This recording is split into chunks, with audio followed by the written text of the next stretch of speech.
Welcome to ARCS Chat Live. My name is Robin Bauer Kilgo, and I am one of your hosts tonight.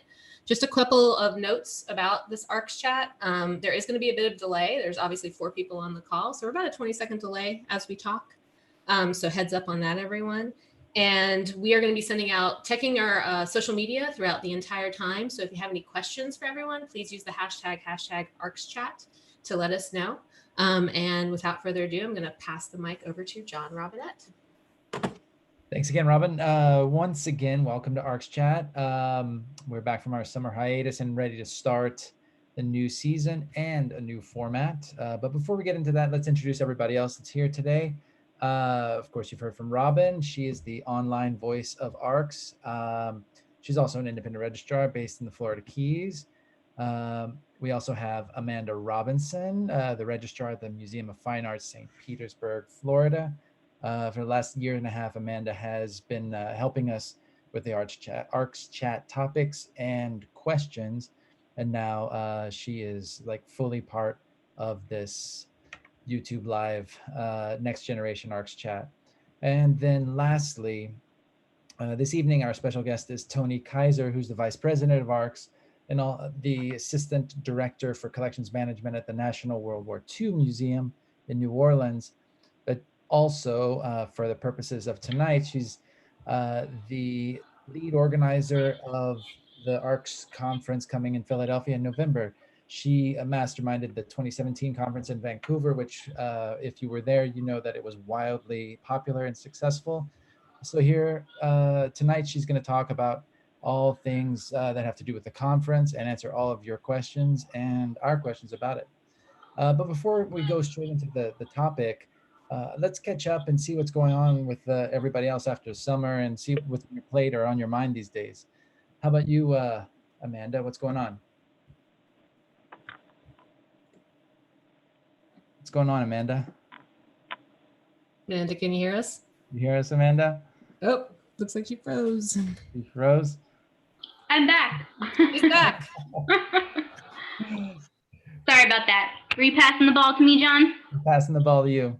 All right. Well, as many of you know, here, many of us in Florida are just squeaking past preparations and honestly panicked relating to Hurricane Dorian. Most of my week last week was spent in emergency preparedness meetings, communications with lenders regarding their collection and our institution's preparations, and then reevaluating every single day, kind of hour by hour, whether or not we were going to remove sensitive and vulnerable artwork. So I'm grateful that most of our state will come away unscathed, but I cannot recommend enough having a basic emergency preparedness plan because it has saved my life this past week.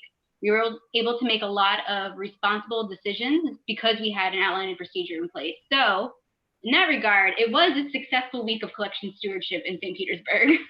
Yeah, that's good to hear.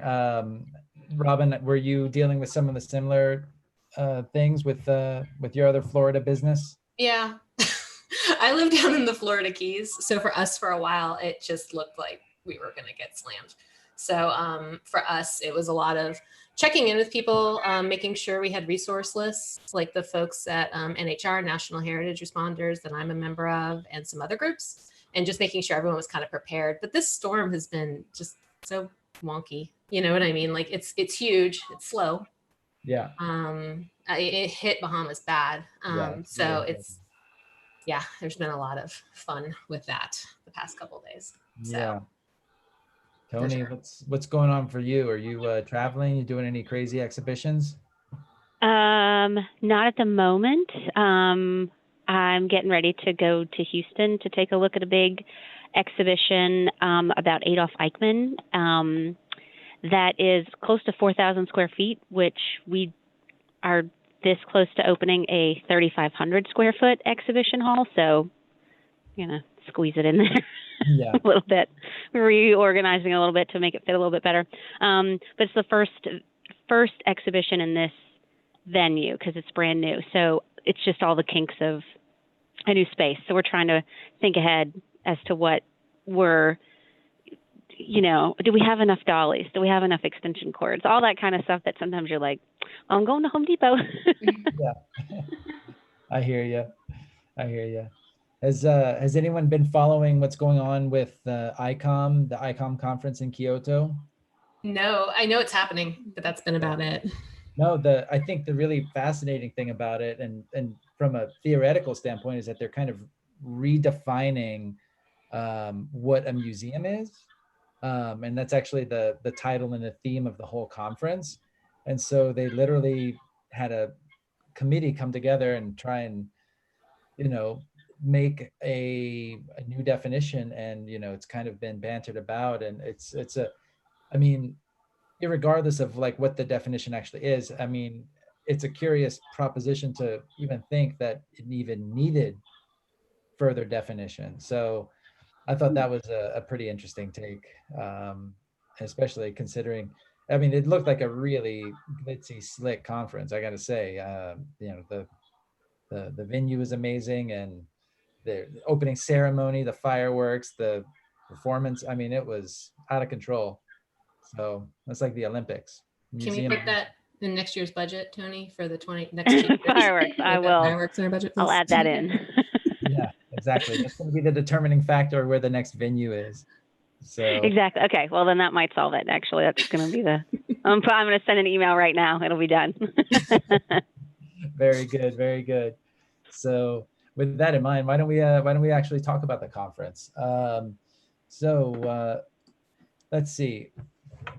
One of the things that I think people are often very curious about concerning the venue itself is how the conference city gets chosen and how do the dates get chosen. Can you give us any insight into that process?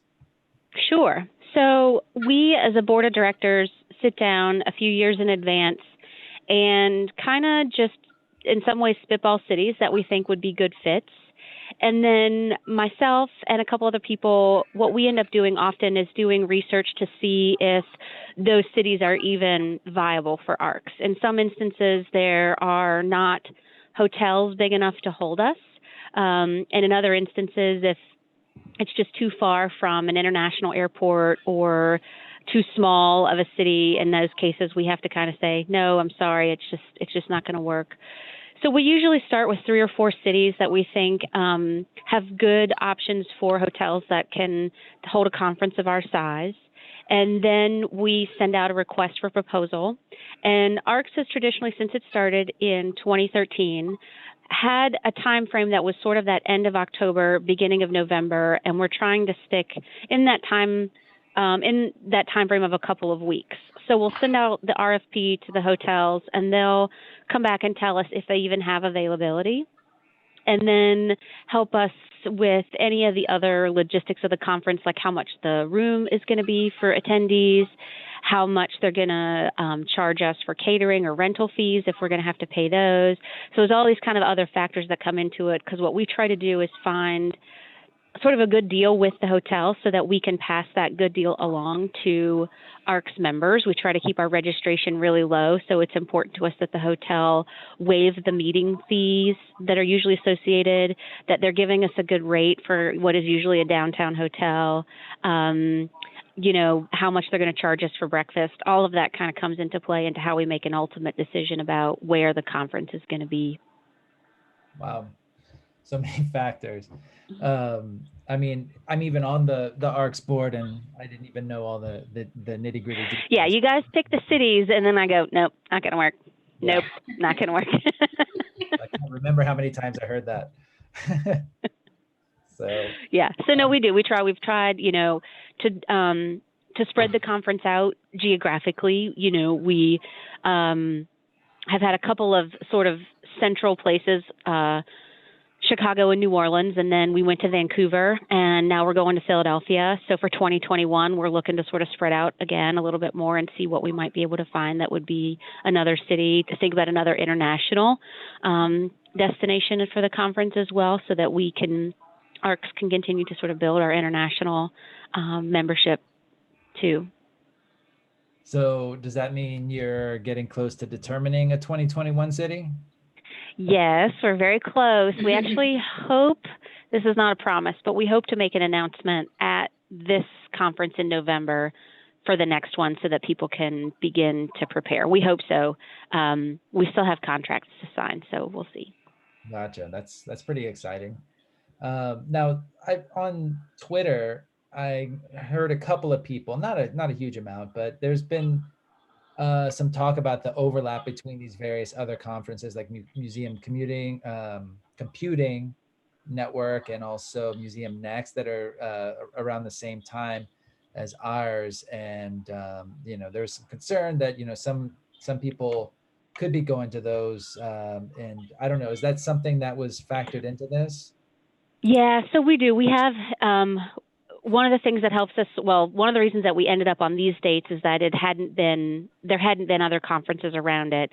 But when we're looking at the dates, we look and we see like, well, where's SEMC going to be and when, and Museum Computer Network, or even ISAFAT, some of those other organizations that are closely related to ARCS that we think our members may also want to attend. And we try our best to not directly overlap with any of those, but sometimes they're negotiating their contracts at the same time we're negotiating ours. So we don't know that they're going to be the same dates until after we've already signed a contract and that too. So that's one of the reasons we're trying to get a little bit more ahead of it and hope to make the announcement even earlier than we have in the past, just so that way we're on the calendar. And if any of those other conferences haven't made any decisions yet, that they might keep ARCS in mind or some of their membership in mind when they're thinking about when their conference will be.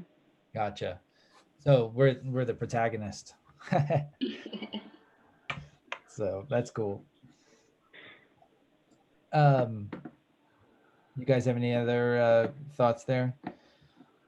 I think it's always a struggle to find the cities and stuff. And it's like, I mean, again, I'm on an island down off the coast of Florida, so everything is a challenge for me to get to. But that being said, like it's so important to me. Like last year or 2 years ago when we were in Vancouver, that was so nice because we just saw like a whole level of people. I tend to be in the Southeast for most of my stuff, so seeing all these people from the West Coast was amazing. So I like that, and I like how we're ping-ponging across the countries now. So it's nice. Mm-hmm. But I'm excited for Philly too. I like cheesesteaks, so I'm all for that. What about any chance of going to, what is it, Marathon Key or? There's not a hotel. Okay, well that's a good leeway. There's not a hotel probably big enough for us in Key West or in knock it off the list. To be honest, Miami maybe, but that's about it. So we are growing every year. Miami's too expensive. I already looked at it. It's a possibility. If you get in early enough, sometimes you can get a good deal. So you never know. I bet there's good deals in the Caribbean during hurricane season. Well, you take a chance. That's the thing. You do. The state conference down here 2 years ago got canceled because of Irma. So you have to have insurance. You have to have hurricane insurance. So, and we do have cancellation insurance because in 2015, when we were in New Orleans, it was still hurricane season. Technically, it was towards the end of hurricane season, but we had insurance just for that purpose in case we did end up canceling and owe the hotel a lot of money and all that kind of stuff. So we have thought about that. It is a factor that we try to keep in mind when we're thinking about that kind of where we're going to go to. Yeah.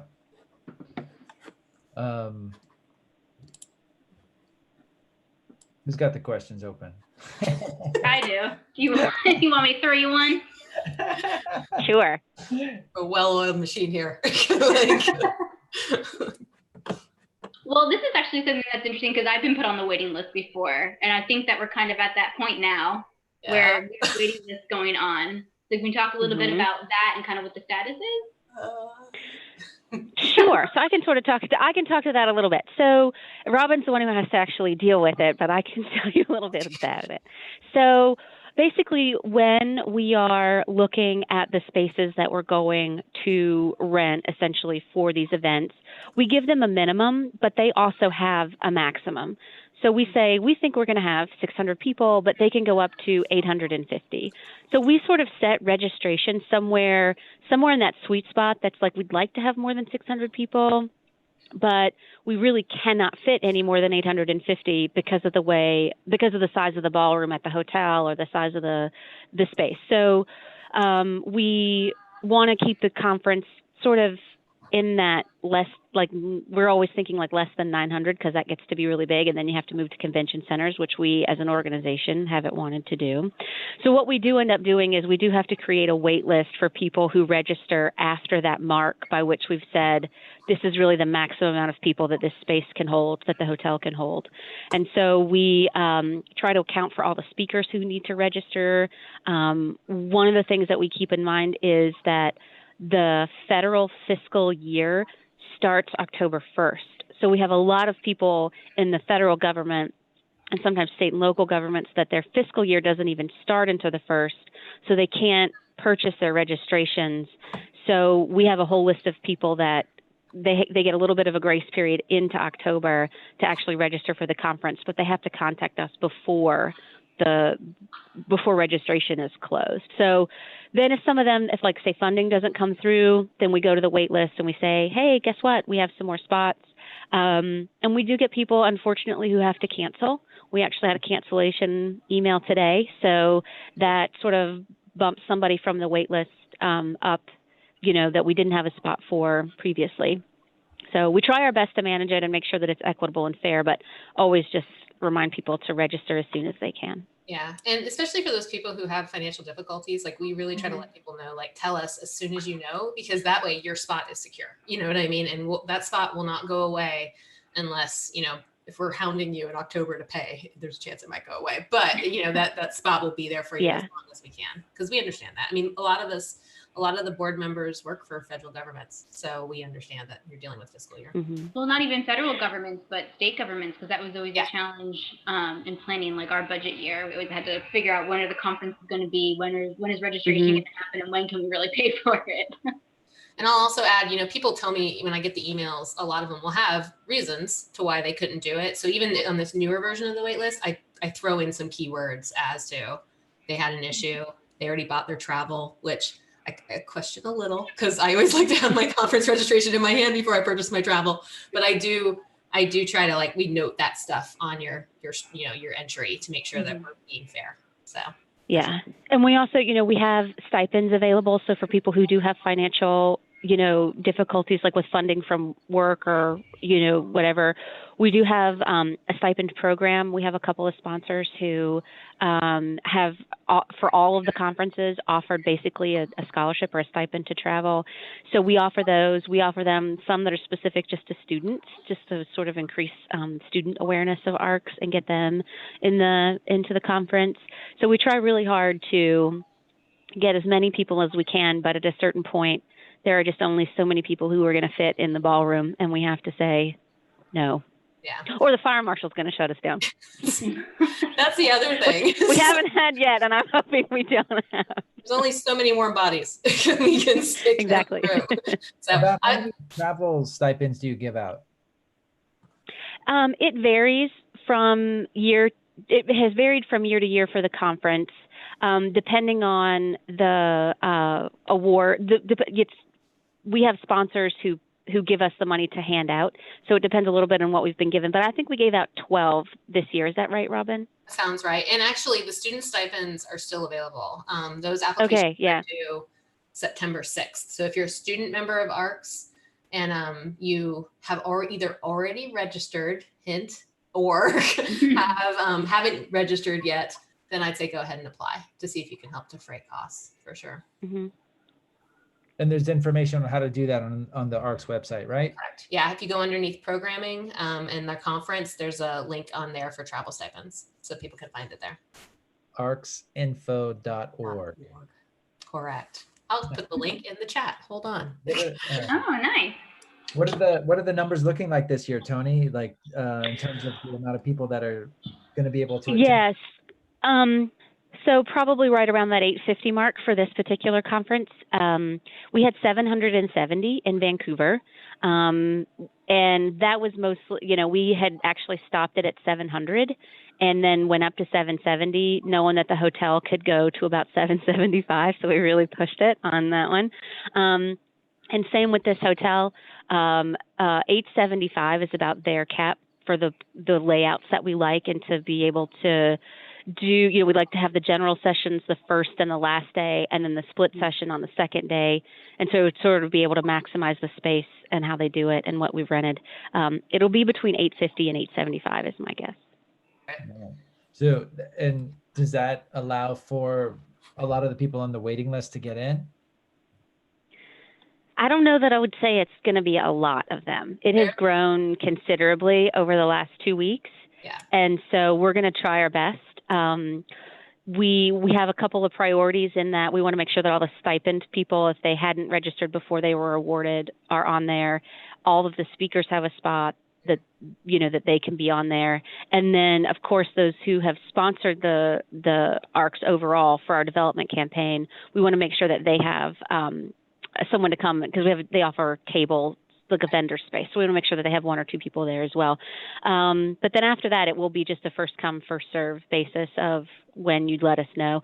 We are holding those federal spots. So that's where come October 1, when federal people or the government people may not have funding, we may end up with some more spots that open up. And that's just dependent on each entity there. Yeah, if you requested a waitlisted spot prior to August 1st, your spot is secure. It's pretty much those of us, the waitlisted folks who have been asking since mid-August, I guess. They received a message from me saying, if a spot opens, we will let you know. You know what I mean? That's kind of where we're at right now. So. And like, how big of a window do you leave open for the government employees? Like a week or? Usually by October 1st, I try to start contacting them, letting them know, hey, you know what I mean? Like, 'cause theoretically, if their budgets have been approved, they should know pretty soon, you know what I mean, to spend it. So we try to let them know, and we give them a little bit of leeway, because I used to work for a tribal government. I understand that sometimes stuff takes time, you know what I mean? So, but we try to, the conference is the first week of November. So we try to get all this financial stuff out of the way by end of October, because we don't really want to be chasing down people for conference fees when we're actually trying to do the conference. Yeah. Well, not only that, you've got a list of people that are willing to pay. Correct. To get in. So yeah, that makes a lot of sense. So is there, regarding the conference itself, is there what are some of the, are there going to be any new aspects to the conference? Things that are going to be different from previous ones? Yeah, so we're going to have a keynote speaker this year, which was something that we sort of brainstormed after the conference last time. And we're going to actually have Joan Baldwin from Leadership Matters, so some of you might be familiar with, who's going to be our keynote speaker. So we're going to open with that, which will be new for us. And there'll be some question and answer period as part of her. Keynote slated for an hour, so there'll be 15 to 20 minutes at the end that people will be able to ask for questions. So we hope to put that information up so that people can start thinking about questions that they might have for her. So that'll be new. Not entirely new, but this will be our second go around with it, will be the ARCS app, the conference app.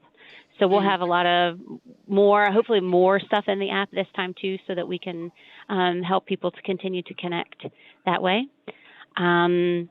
We are going to have one reception offsite at the Academy of Natural Sciences. So that'll be really fun. Dinosaurs this time. And I hope that people will have a lot of fun and come out to that event. We've tried, we've done offsite events before, but I think this is our first natural history museum. Mm-hmm. Yeah. So that'll be fun. Fantastic. And that reception is going to be the first night, right? It will be the first night. It will be, Thursday night, and it starts at 6. It goes till 8 o'clock. So for people who still want to go out to dinner and do all that, you'll still have time to go out after, get your cheesesteaks. There you go, Robin. There's more. I should also say I grew up in Central Pennsylvania, so I have an affinity towards the cheesecakes and the tasty cakes and all the Pennsylvania food. So, Utz. I like some Utz.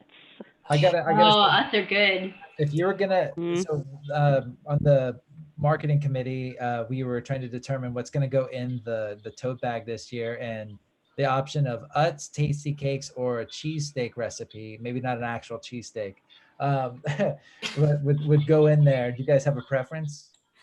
Not the recipe. I can't eat it. Yeah, exactly. Exactly. I'm saying like a tasty cake, butterscotch crimpet, like those are the best ones. I'm actually gonna have to look up what that is. It's awesome. I was a non-chocolate eater as a child, so I was all over those things. Like those were the things. Was that even English that you were speaking? Butterscotch crimpets? Yes, they are delicious. Yeah, so I didn't know what a tasty cake was until someone brought it up. So Really? yeah, that is, yeah. Blaspheme. Also, we're right across the street from Reading Terminal Market, which maybe that's something to talk about. Yeah, so that'll be a great opportunity for people to sort of pop out and explore that and all the dining options that it offers. It's not open for dinner, but it is open for breakfast and lunch. Although ARCS is providing breakfast and lunch on the conference days. So would encourage you to eat that. Yes. But there are other options around. Have a minute, you can run across the street and go check out an Amish guy who will probably have amazing and get those pretzels. They have those Yes. Amish soft pretzels. Those are really good. Those are really good. Yeah, that market does have tons of great stuff. But one of the great things that you just reminded me of is that they're also, during the lunch periods, there's going to be times that you can sign up for special interest groups. So if you're, working at a university museum or a foundation or some sort of a specialty organization, you want to, take advantage of the fact that you might have other peers from afar that are in the same room, you can sign up for those, and those meetings occur during the lunch hours, right? Yeah, so we actually set them up to be both during breakfast or lunch, and we'll post a schedule of that soon. You may have seen, we put out a call for people who were interested in organizing it. And basically on the ARC side of it, we're just giving this, we had already booked the space with the hotel. So there's little small meeting rooms just kind of off to the side of where the actual dining and vendor hall is going to be. And so we're really just kind of marking the space. And so those will be in the app and they'll be online and people can sign up. We might have to limit space in some of them, just depending on popularity. That'll be one thing that we'll put in the app, is a little bit of a cap on that, just because those rooms are not overly large. But we'll put that up there so that people can see some of the special interest groups that are going to meet. And those will be during the meal times, yeah. So you'll still be able to eat. You can go through the buffet and then go in the room.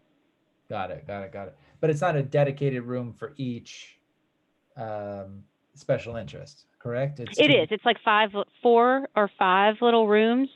Oh, I see. So in that sort of hotel style where they kind of open up, or you can close them off, and they'll have them closed off for us. So we'll have it's 4 or 5, I can't remember now, little spaces that will seat anywhere probably like 12 to 18 people to come and have some of those small group meetings and just, create a network of people who are doing something similar. And you can talk about your own hot topics or special interests, or, figure out if, you want to think about a session for the next ARCS conference, and some of that kind of stuff too would be good in those meetings. Yeah.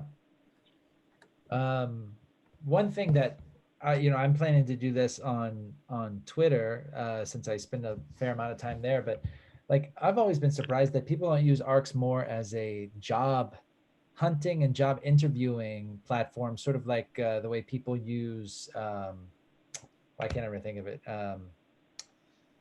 LinkedIn? CAA. Thank you. Oh, yeah. How it's basically just the job market. That's I think something that's, I'd really be interested in seeing if we could mobilize people in that respect. But, people, I guess, don't know who's going to be there yet. But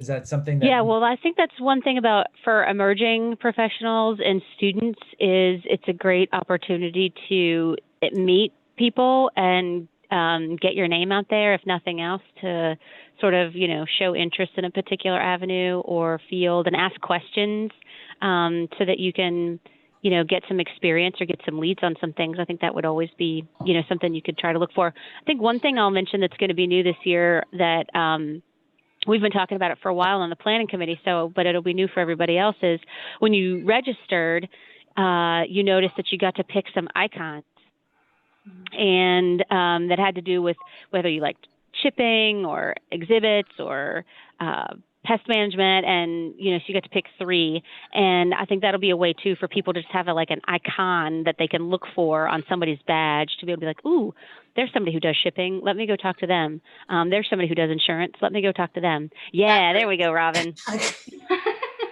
Yeah. Backwards, but there they are. Yeah. Yeah, so it was very Ozarks when I was watching that show when we first thought of it. So I was like, this is great. It's going to be fantastic. Very Ozark. So, but it was just a way to sort of make the badge function a little bit more for us so that you could get some of that information out there that's not necessarily easy to say, oh, it's my first time here, or I'm a new member to ARCS, or I'm new to the field. So some of those icons will be helpful for that. And we'll have some of the ribbons as well, too, like you see at other big conferences. For first-time attendees and locals and that kind of thing. Super cool. Super cool.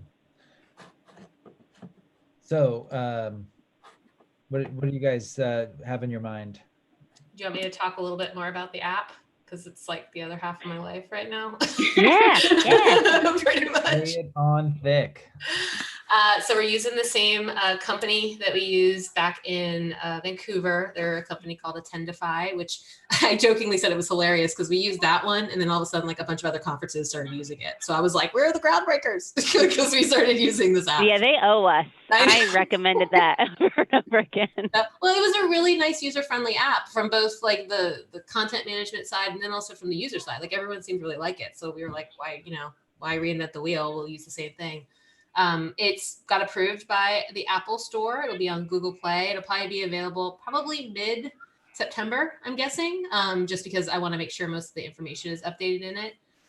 It'll have the schedule, speakers. We want to play around a lot more with the gamification of the app, which we kind of played with a little bit back in Vancouver. But there'll be stuff happening within the app during the conference that people can earn points at and all this other kind of fun stuff.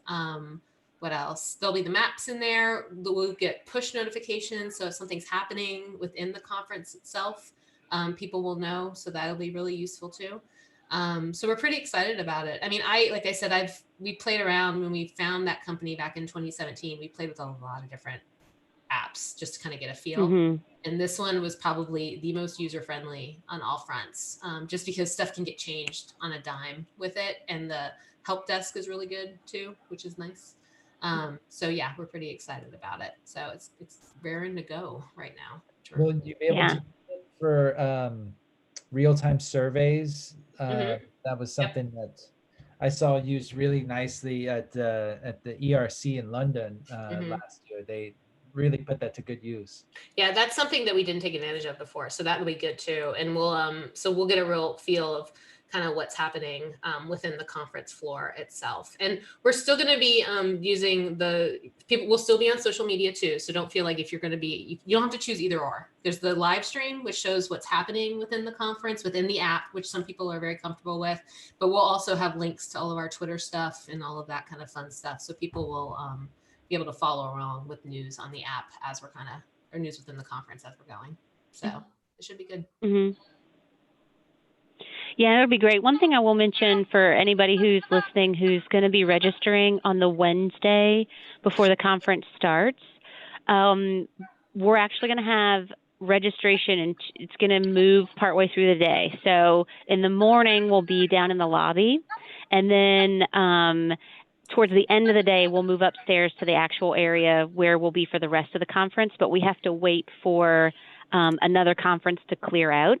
So that'll all be in the schedule and on the maps and everything like that. But the app will be a great way to see exactly where we are on the first day. Other than that, that's the only thing about us getting started on that Wednesday is that we are overlapping a little bit with another conference. That's okay. We just gotta let them get out of the way. I'm just excited about that social media feed that everybody gets to see, and so we can start harassing people from afar, as of late September, which is great.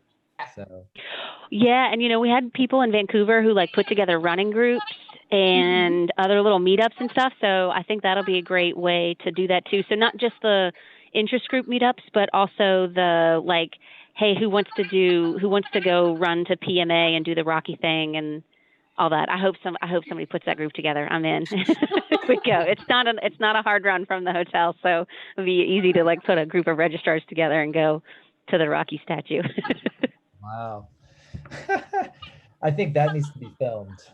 Is that in the budget? We'll get it done. To sneak around, or some GoPros to record that. Yeah, for sure. Tell us about anything new regarding like the concurrent sessions. Have you guys put those together? And I noticed that there's only going to be 2 at a time instead of 3 this year. Yeah, so we listened to the people who complained about Vancouver being too hard to choose, with there being 3 tracks. So we did scale back this time to 2. People felt like they were missing too much, and it was too hard to choose.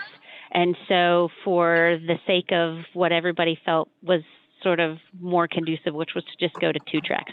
I think that from the programming side of it, it means that we lose about 7 hours of programming. So that was, you can think about how many sessions we're not having, which is unfortunate.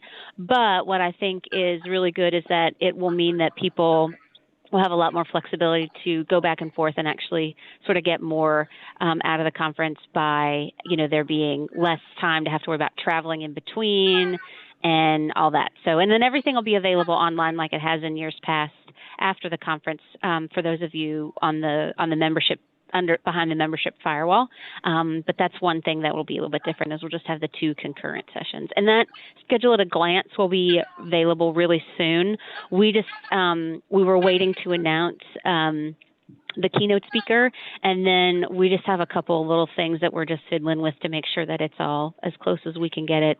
Some things may adjust still by 15 minutes or so, but that's our hope, is that we'll have that up. So we've tried really hard to make sure that sessions that are up against one another aren't ones that people would want to both go to. So for instance, there's a couple different disaster preparedness sessions, and they are not opposite each other. So if that's something that, like we were talking about the top of the hour here, that's on your radar, you'll be able to attend all of those. We've tried really hard to make sure that, they're on their own kind of track. So we did our best to spread that out throughout, and we have a group of people, we call ourselves or themselves the readers group, and part of what they do is look at all of the proposals that come in. We got close to 70, is that right, Robin? Yeah, that sounds right. Yeah. That was a lot.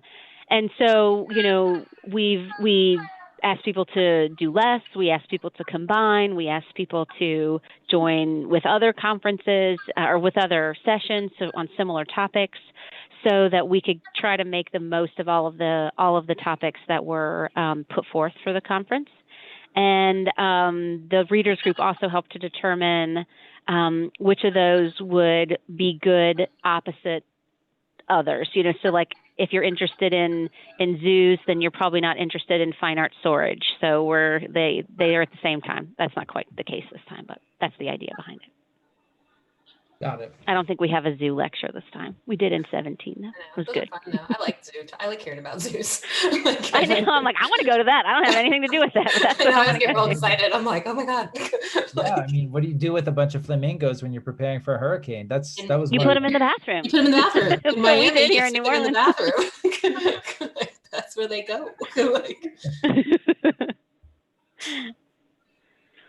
Well, Toni, or if you live in New Orleans and you're.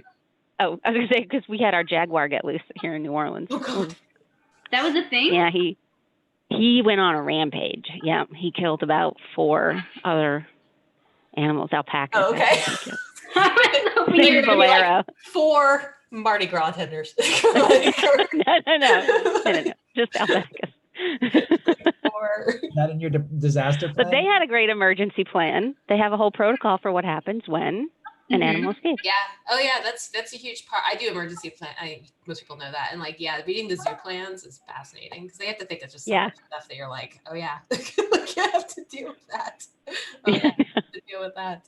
So yeah. Anyway, that would be an interesting conference talk to see how different plans from different institutions vary. The things they have to consider versus the things other institutions have to consider. It's super Mhm. interesting. I'll just say that. Like I've helped have those discussions. And it's very, very interesting to kind of see how what you care about. Because, you know, See, look, we're already spitballing 2021. I know, See, right? this is why the conference is great. Yeah. And I'm a big advocate of people, you know, they're like, oh, I want to talk about this. And I'm like, write it down now and send it to me. Yeah. Or write it down now and send it to yourself. Because this is the stuff that's really great. And then, you know, you meet people at the conference who are doing stuff that's really similar to you, but that's different. I've always kind of joked, and this is honestly where the idea for the small group meeting idea kind of came about, was I was like, we need different therapy groups. We need the I'm under construction therapy group. We need the my collections is under renovation therapy group. We need the we have to build a new exhibit in less than a year therapy group. So I think that the conference is a great time to sort of like find the people who are suffering through the same thing that you are, and join forces and lean on each other and come up with conference topics that sort of show how you're moving through pile driving and, you know, vibration studies and whatever else. That's Loose Jaguars. Turning your hair gray. Jaguars getting loose. Yeah, Jaguars getting out. Especially just groups, rooms, so that everybody could just really, you know, let off some steam. So I don't know if that's in the budget. Well, Toni, what I was hoping to ask you about was actually related to the strategic plan that ARCS has now unfolded and rolled out.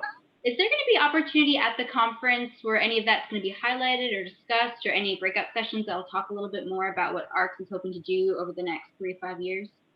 We are going to talk about it. Danielle, as part of her sort of opening remarks, or at some point in the sort of speechifying that happens on the ARC side of it, we will talk about it at the conference. We're not necessarily planning on any particular breakout sessions. However, we are hoping it is an opportunity for people who are interested in becoming part of some of the committees that are really expanding for ARCs, to have an opportunity to meet their board liaisons or to ask questions about what roles and capacities there might be now within the strategic plan. One of the things that ARCS is an organization that we've had to think a lot about is that, you know, putting together the conference, doing things like this, the ARCS chat, planning other workshops and stuff, is a big time commitment. And we are really going to start looking more to our membership to help us with maintaining and creating like really good products across for all of our members, and to think a lot more about how we can continue to reach more people and grow ARCS as a membership organization and offer registrars and collection specialists more of what they need. And part of that's knowing what they need and getting more people involved so that we have a good pulse on what our community is looking for from us, and that hopefully we can provide. Right, and it's also about not having a lot of overlap with other sort of sister organizations who might be doing something, so we can really focus on what we need for ourselves. So, because we seem to have a lot in common with AIC, for example. So, yeah. Anyway. We have any questions coming in from YouTube? We have a question from a member. I won't say their name just in case you want to keep it private. But she said, basically, I'm looking for mentorship to become a museum registrar. How can the association help me? She's a member hoping to attend the next conference, which will happen in 2 years. Yeah. So we do have a mentorship program. It's actually a partnership with the CS of AAM. So that's probably on the programs page, Robin, that she can find some information about mentorship. And we partner emerging professionals or those who are wanting to get into the field with a more seasoned professional who's sort of in the avenue that they want to pursue. And so I would encourage her to look at that part of the website and apply. It's sort of an open, rolling kind of thing. So as soon as you submit your interest in your application, we'll try our best to match you up with somebody. It doesn't have to be by a certain deadline or anything like that. And I have to say, as someone who participated in that program, I got a lot out of it, and I would highly recommend it. I probably just badgered Dixie Nelson with questions when I was assigned to her. But it really helped because she had great insight. Because she was also in Florida with me, she had some really relevant feedback to give me on questions I had. And sometimes it's just nice to have someone who's been in the field be able to say, don't worry, this will be fine, or I've been through that, you'll be great. Things like that. So I highly recommend that program. I think it's fantastic. I'm so glad that it's a partnership that we do with CSBAM. Yeah, Is that absolutely. you're still in contact with? I'm sorry? Are you still in contact with her? With Dixie? I mean, not really. I don't badger her as much anymore. Yeah. But she's still a prominent figure on the listserv that's run by the Collection Stewardship Network. So she's always available and out there. And not to put her on blast or anything, but I'm sure she'd answer your questions if you had them. Yeah. That's cool. I mean, I'm just thinking like that's a professional relationship that you can probably carry on beyond just the mentorship. Absolutely. So, and I think many people do. Yeah. Mm-hmm.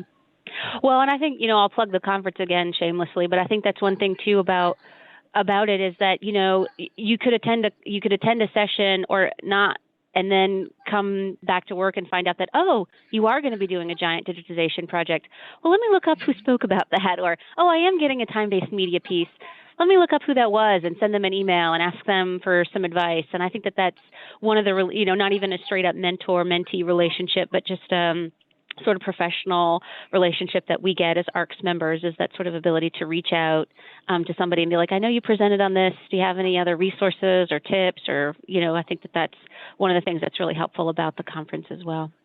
Well, I think, in our field, especially because there's not really a direct ladder to getting a position in collections management. Sure, there's museum studies, but whatever, it's not a collections management registrar degree. And and so I feel like as a community, we're very receptive to people that seek out those types of relationships, whether it's just a one-off professional question or something more.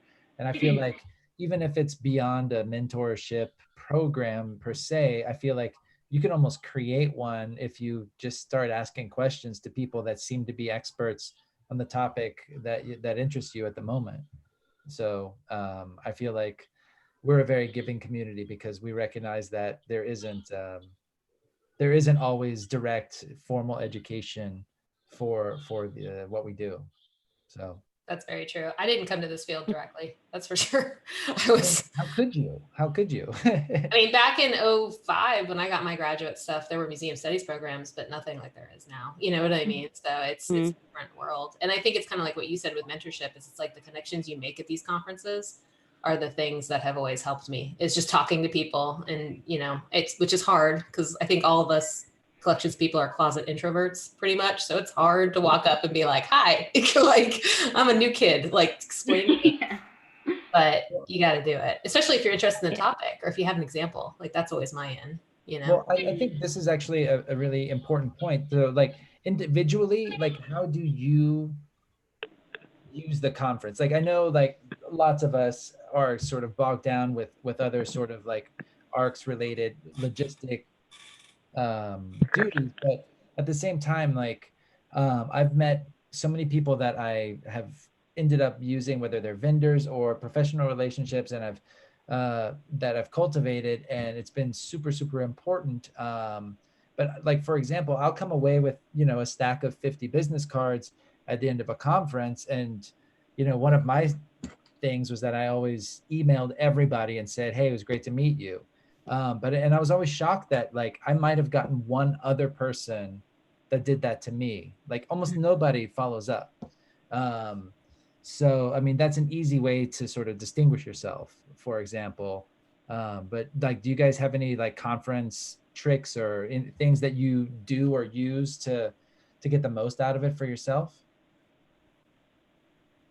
I'm similar to you. Oh, go ahead, Amanda. Oh, no. You probably have something better. Go on.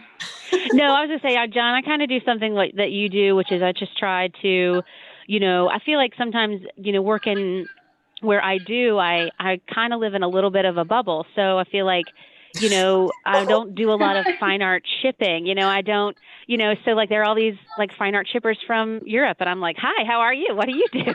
And people are like, don't you know who I am? I'm like, no, I'm sorry. No. I live in New Orleans and I don't ship fine art. And then I shipped 14 paintings from France. I was like, oh yeah, so actually we met 2 years ago and you have no idea who I am. But I have 14 paintings in northern France and I need to get them to New Orleans like now. And so, sort of leverage those relationships and as an opportunity to like, meet people and interact with people who you wouldn't normally get to interact with. I think that's great. Yeah, I think that's one thing that I really like about the conference too. It's like to also, like I said, sympathize with the people who are going through what you're going through, but then to sort of meet Italian shippers who have to put things on a gondola to get it through Venice. I love that. That's fascinating. Well, exactly what you said. I'm in a weird situation. Even when I worked up in Miami or in South Florida, you're in a bubble. I mean, it's like you were like, oh, there's people out west that do exactly what I'm doing who have to deal with different situations. But like you get so kind of insular with what you work in that for me, it was meeting conservators, and the conservators will come to our conference. But all of a sudden it was like, oh my God, there's a paper conservator, which for a long time in Florida was like, that person did not exist. You know what I mean? Or if they did, there was like one guy. And to get all these people of like, oh my gosh, in the Northeast, there's like paper conservators abound. So it's like to find those people at these conferences is incredibly important to me. And just people who do the different type of work, I think, is something that's really important to me. Yeah. Or just finding that other person in the region that might have a contact. So Amanda, what was the thing you were going to say earlier? Well, the one thing that I really like to do when I go to conferences is to try and take the opportunity to like seek out people that I've been wanting to meet, or like that people who are going that have something similar to me. Like, what's the one thing I always do? I always post on Facebook back when I had it, like, hey, who from Florida is going to la la la? Let's meet up and grab a drink or coffee or get lunch together. Just something that you have in common so you can connect with people either in your area or, like you're saying, have shared interests, and you can kind of build a little network there. It's just really nice. And then those are relationships that you continue on. And not to reference back to the hurricane, but one of the things about being in the Southeast is a lot of us deal with the same issues, like protecting the collection and dealing with all those things. So it's nice to check in with your neighbors, really. Hey, how are you doing in the storm? Do you need resources? Can we share resources?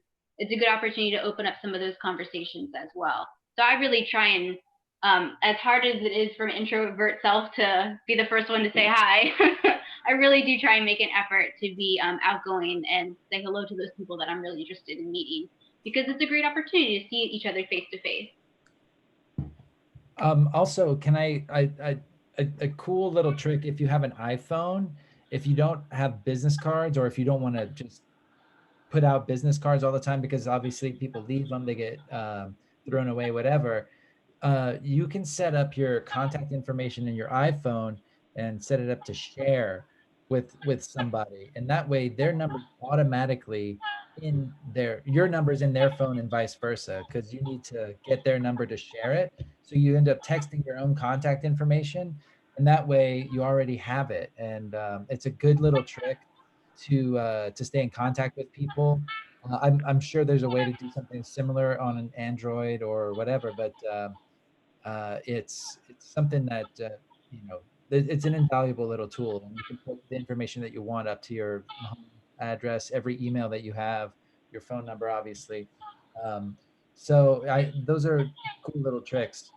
But yeah, I think also that with the app, you'll be able to sort of kind of along the lines of what Amanda was saying, you can summon a group sort of at will and say, hey, look, I'm going to, Southeast registrars are going to be having breakfast at this table today in the vendor hall. So come join us. And, I'd love to meet more people from the region, whatever. So. Yeah, and I can't tell you how many times I used the app after the conference to be like, I'm pretty sure she was at the conference. Let me just log back into that app and see if I can't find her contact information. So yeah, I used it a lot. The app actually lives, I don't want to say forever, but what happens is basically by February, it'll be locked down. So we can't change the content in the app in February. But beyond that, like I still have the 2017 app on my phone. And I still, I didn't get rid of it. I like it that much. I didn't either. Like I'm just like, oh, let's, because I'm also as the one kind of building the new one, I'm kind of trying to mirror it a little bit with some tweaks. So it's been useful to be like flipping back and forth between it. But it's like, it's a useful tool to have for sure. And because it does have the entire list of members or of attendees. Yeah, Attendees, well, basically the way to get the full functionality of the app, you have to sign up for an account within the app. So you get to put in your information, and then that's what we have available within the app. So it's important to, I think, us to have people do the user generated side of it, because then it's them deciding what information they want released. And then also, if I notice someone who doesn't belong with us, I can get them out of there. So you know what I mean? Like it's a nice list that I can usually tell if someone shouldn't be in there. I can boot them, which is not nice, but you have to sign up for an account to get the full functionality of the app. But who wouldn't do that, right? You would hope. You would hope, yeah. I remember I being hope very so. successful last time, so I'm sure it'll be just the same. So. Exactly. So we're getting close to the hour mark, and I think there's a couple of other little things that we want to make sure everybody knows about. As with our previous conferences, all of the sessions where the speakers have signed a waiver, all the sessions are going to be recorded, but if the speakers sign a waiver, they will be available for members on the ARC's website. Correct. If you go under programs and you can select the conference from the past, you can go back to New Orleans, you go back to Chicago and see some of the sessions that were done there. And so same with this one. Also on social media, you can follow the conference with the hashtag ArcsConf, CONF hashtag, and I highly recommend you live tweet that, because given not only the size of the waiting list, but also the size of the world, not everybody can attend. So, people are actively looking for updates on these sessions. People have, they're looking to just follow along with the conference in general. So like I was looking at the ICOM hashtag, and lots of people are talking about being at ICOM and using the hashtag, but not that many people are talking about the sessions itself. They might have one pull quote from a talk, but they're not, talking about sessions actively. We encourage people to do that if they can, just because it does spread the word, and it does, help spread the knowledge. So do you guys have any other final notes that we should be aware of? So it's in Philadelphia, which I don't know if we said. It's at the Downtown Marriott. It is November 7th to 9th.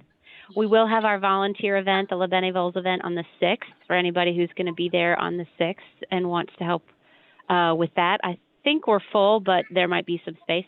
We're still announcing a few of those sites and projects as well. And if you guys have questions, you can email info@arcs.org.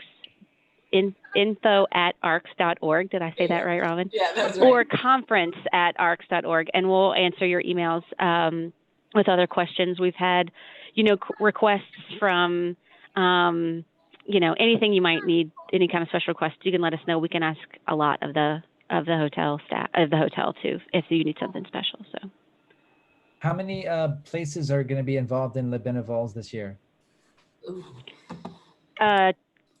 11, I think. I'll have to double check that, but I think we're up to 11 that we're able to go to.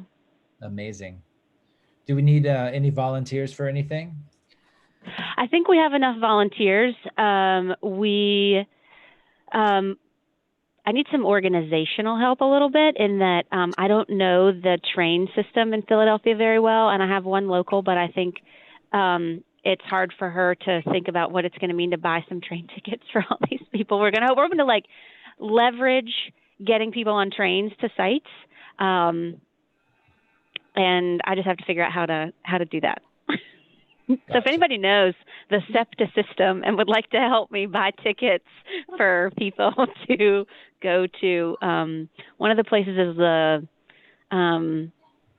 it's not, now I'm going to forget where, and I was just there. It's like an hour outside Philadelphia.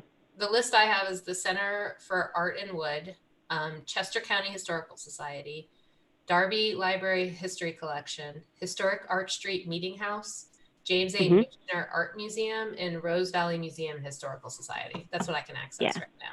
The Michener is out. It's like an hour away from Philly, but it's like you can ride the train there. The Mercer Museum is there, which is what I was thinking of, not the Michener, but. And so if they want to. Doylestown, that's what it's called. It's called Doylestown. If someone wants to help with that, names up there. Conference at arcsinfo.org. Yeah. Yeah. Anybody who, if anybody else at local in Philadelphia is interested in helping too, we still have a couple other things that we need help with. The night before the 5th, Tuesday the 5th, we need help stuffing tote bags. If anybody wants to go and help stuff tote bags, there's pizza in it for you. I promise. It's actually a lot of fun. It sounds kind of hard, but it's actually a lot of fun. We make it fun. And then, stuffing tote bags is a great way to meet people. And that's true. It is. That you will never put yourself in front of in another circumstance. They're not going to be necessarily in your niche or whatever, or your region, but that will definitely, and it's so easy because it's a smallish group. So yeah, we need help with that. And we'll put out the call too for other volunteers as part of the conference. So, we always need help with people who could do a couple hours at the registration desk, helping with, the vendors and making sure that they have things that they need. And we have a table of goodies that gets put out, making sure that it looks neat and clean and that people aren't abusing the privilege. We've had that happen before. So, so we'll put that call out soon. It's mostly once you're coming to the conference anyway, and you're willing to give us a couple of hours of your time, we'll definitely use you. And to plug the registration desk, that's the way to meet everyone too, because you see literally yes, it is. Everyone. And we always need help with registration, especially those first few days. So yeah, very much so. And it's also a great way to hang out with Robin. Yeah. He's a great person to know. By the end of the day, my head's usually on the desk, but yes, I'm pretty much. If you want anything to happen in ARCS and want any information about ARCS, Robin's the go-to. I do my best. You just gotta keep Robin's caffeine drip kind of squeezing it in in there. That's the way to get to my heart, is just endless Starbucks. Show up empty-handed. Makes me happy. So, well, with that, so the next ARCS chat's going to be October 3rd, first Tuesday in October. And then after that is conference. Amanda, is there anything going on for the conference? I say that like I don't know. Well, ARCS Chat is going to have quite a presence at the conference this year. We are going to be doing daily live chats via Twitter with our attendees, kind of looking at live events, highlights, feedback, reactions, things like that. We'll also try and snag a few interviews with some key people, most notably, of course, our keynote speaker, whom we're hoping to do a podcast with as well. So ARCS Chat will be alive and well at the conference. Look for us, because we'll be finding you. Yeah, exactly. Awesome. Well, if there's nothing else, I think we should just wind this down. And since this is our first one, I'm not 100% sure when we're going to get this out as a podcast. Once we get it fully going, it will be, we'll be able to schedule it a little bit better. But I would imagine within a week or two, we should be able to get the audio out, assuming we don't screw something up along the way. So the video feed will go up pretty quick, just so if anyone's interested, the actual video will be available, or we can also pull it down for a bit. It's up to you just to see how you want to do it. But, yeah, that's just it's there. So yeah, it's just and we can promote it. So, but yeah, so that's the plan at this point. So, but thanks for everybody for attending and or listening. What do you call this? Attending, listening, chatting, participating. Yeah.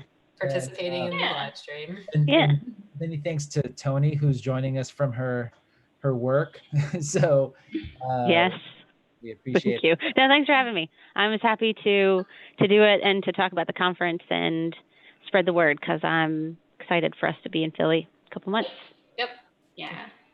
Thanks so much, everybody. I know. I said that, and then I was like, it's a couple months. And I'll say we had one last final comment on YouTube, which is someone just saying, this is making me more excited for attending my first ARCS conference, and that they're looking forward to meeting my Yay! colleagues and seeing the museum field through their eyes. So I think that's a good Yay, good. Fantastic. Thanks Yeah, for joining. we're excited to meet you too. Yeah. Come say hi to us. one. Yeah, come say hi to us for sure. All righty.